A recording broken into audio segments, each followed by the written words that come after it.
ବନ୍ଧୁ ଆମେ ସମ୍ପର୍କକୁ କେମିତି ମଜବୁତ କରି ଗଢ଼ି ତୋଳିବା। ତ ଆସନ୍ତୁ ଆଜି ମୁଁ 10ଟି ଟିପ୍ସ କହୁଛି। ଯଦି ଆପଣ ଏହାକୁ କାର୍ଯ୍ୟରେ ଲଗାଇବେ ନିଶ୍ଚିତ ଭାବରେ ସମ୍ପର୍କ ମଜବୁତ ହୋଇ ରହିବ। ତ ଚାଲନ୍ତୁ ଆଜିର ଭିଡ଼ିଓକୁ ଷ୍ଟାର୍ଟ କରିବା। ପ୍ରଥମରେ ଯୋଗାଯୋଗ। ଖୋଲା ବା ସଚ୍ଚୋଟ ଏବଂ ବାରମ୍ବାର ଯୋଗାଯୋଗ ବିଶ୍ୱାସ ଏବଂ ବୁଝିବାରେ ସାହାଯ୍ୟ କରେ। ସକ୍ରିୟ ଶୁଣିବା ଏବଂ ଭାବନାକୁ ସ୍ପଷ୍ଟ ଭାବରେ ପ୍ରକାଶ କରିବା ଅତ୍ୟନ୍ତ ଗୁରୁତ୍ୱପୂର୍ଣ୍ଣ ହୋଇଥାଏ। ଦ୍ୱିତୀୟରେ ବିଶ୍ୱାସ। ଯେକୌଣସି ସମ୍ପର୍କରେ ବିଶ୍ୱାସ ମୌଳିକ ଅଟେ। ଏହା ସ୍ଥିରତା, ନିର୍ଭରଯୋଗ୍ୟତା ଏବଂ ସଚ୍ଚୋଟତା ଦ୍ୱାରା ସମୟ ସହିତ ନିର୍ମିତ ହୋଇଥାଏ। ତୃତୀୟରେ ସମ୍ମାନ। ପରସ୍ପରର ମତ, ସୀମା ଏବଂ ବ୍ୟକ୍ତିଗତତା ପ୍ରତି ସମ୍ମାନ ପ୍ରଦର୍ଶନ କରିବା ଏକ ସୁସ୍ଥ ଏବଂ ଦୃଢ଼ ସମ୍ପର୍କ ସୃଷ୍ଟି କରେ। ଚତୁର୍ଥରେ ଗୁଣବତ୍ତା ବା ସମୟ। ଅର୍ଥପୂର୍ଣ୍ଣ ସମୟ ଏକାଠି ବିତାଇବା ବନ୍ଧନକୁ ଗଭୀର କରିବାରେ ସାହାଯ୍ୟ କରେ। ଏଥିରେ ଅଂଶୀଦାର କାର୍ଯ୍ୟକଳାପ, ଶବ୍ଦ କିମ୍ବା କେବଳ ପରସ୍ପର ବିଚାରଧାରାକୁ ଉପଭୋଗ କରିବାରେ ଅନ୍ତର୍ଭୁକ୍ତ ହୋଇପାରେ। ପଞ୍ଚମରେ ସହାନୁଭୂତିଶୀଳ ଏବଂ ବୁଝାମଣା।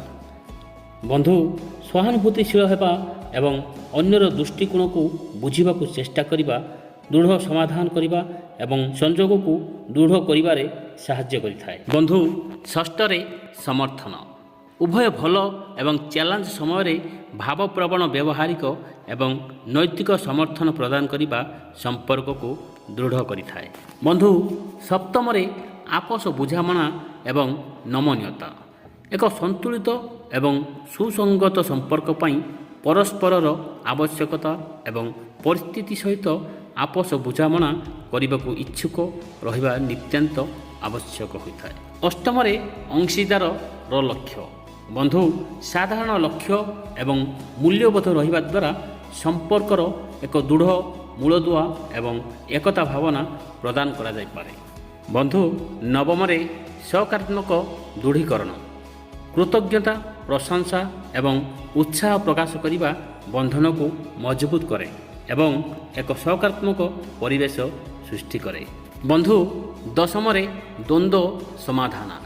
ଶାନ୍ତ ଏବଂ ଗଠନମୂଳକ ଆଲୋଚନା ମାଧ୍ୟମରେ ଦ୍ୱନ୍ଦ୍ୱକୁ ପ୍ରଭାବଶାଳୀ ଭାବରେ ସମାଧାନ କରିବା ଭୁଲ ବୁଝାମଣା ଏବଂ ବିରକ୍ତିକୁ ରୋକିବାରେ ସାହାଯ୍ୟ କରେ।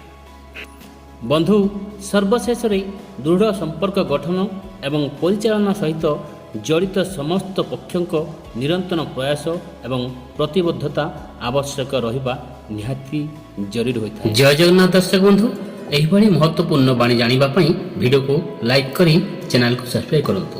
ଜୟ ଜଗନ୍ନାଥ।